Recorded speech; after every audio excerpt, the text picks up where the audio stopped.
Hello. Today I wanted to talk about Samuel Horwitz, a comedian we all know and love as Shemp Howard of the Three Stooges. Somebody who I think gets kind of a bad rap. Most of us know him as Curly's replacement on the Three Stooges, but the truth of the matter is, Curly was really Shemp's replacement at the Three Stooges. But I'll get into that a little later. Both Moe and Shemp Howard worked in the vaudeville circuit doing various types of acts. In 1922, Moe went to work for a vaudeville star known as Ted Healy.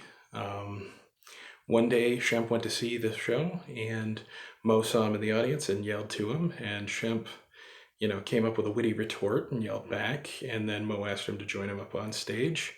And the crowd kind of ate it up. And after that, he was asked to join the show, and it became known as Ted Healy and his Stooges.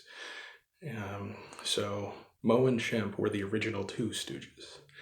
In 1928, Larry Fine joined the group, making it the first time there were Three Stooges, though they weren't quite called the Three Stooges yet. It was still Ted Healy and his Stooges. They worked with Ted Healy off and on for years, up until a contract dispute in 1932.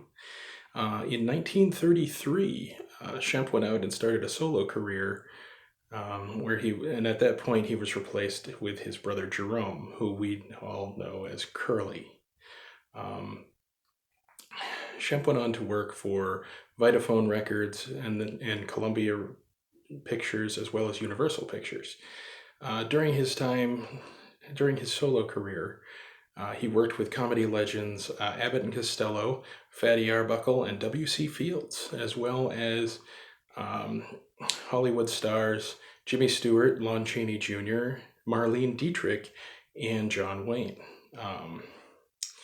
In 1944, he reached the point where he was doing well enough they gave him his own series, which was just Shemp Howard In, followed by the name of the short.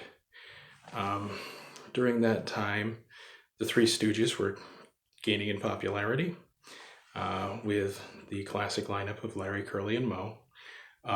In 1945, Curly's health started to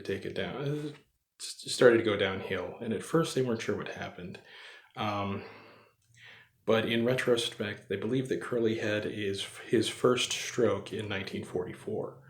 Shemp agreed to take over for Curly during live performances for a short time.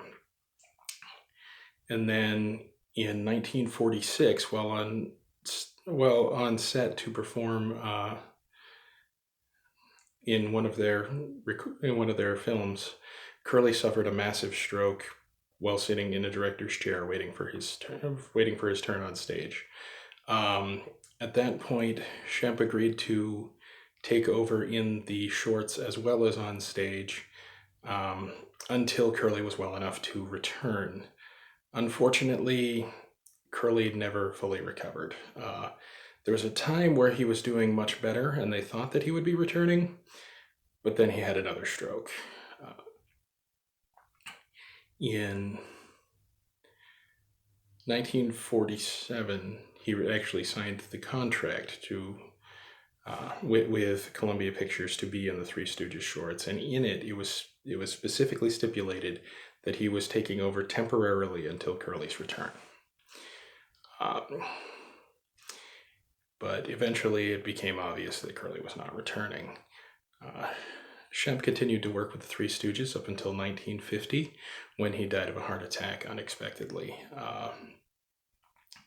He, as I recall, was out with friends. They went to a boxing match. They were driving back, and everybody was laughing and joking, and he just sort of passed away suddenly. At first, they didn't really know what happened. He was then replaced by Joe Besser, who just performed as Joe, and then after that by Curly Joe DeRita. Joe Besser and Joe DeRita were both known comedians at the time, and were fairly famous in their own right and had worked with other famous comedy acts. And so they were fairly obvious replacements. The studio wanted them to really be more like Curly and take on the Curly role, but neither of them wanted to do that. Neither of them wanted to try and be the next Curly. They wanted to, let Curly be Curly and let them be their own thing. Studio wasn't too happy with that. Um, but before that, there was a bit of an issue because when Shemp died, Mo and Larry were stuck in a contract they really couldn't get out of, and they needed to make more shorts. So Shemp had recorded, I believe, 73 shorts with the Three Stooges, and then they made 4 shorts that have been called the Shempless Shemp shorts, in which they use some old footage of Shemp from other recordings, spliced in with some recordings with a body double who was filmed always from behind. There are, if you've ever watched a Three Stooges short and wondered why Shemp's back was always to the camera, that's why. I believe there were only 4 of those shorts before they brought on Joe Besser. I think that Shemp was legitimately funny. In the movie with W.C. Fields, he plays a bartender, and he completely steals the show when he's on camera.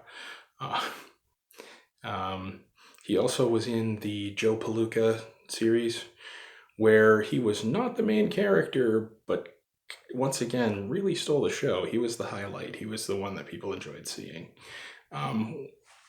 Unfortunately, Curly was such a beloved character that no one could ever really replace him. And so when Shemp came on, for most of us who never knew about the vaudeville act before the shorts, it was like, who's this guy? Where's Curly? And I think that that's kind of unfair. He really was really entertaining in his own right. It's just that his only problem was he wasn't Curly. Anyway, thanks for watching. See you next time.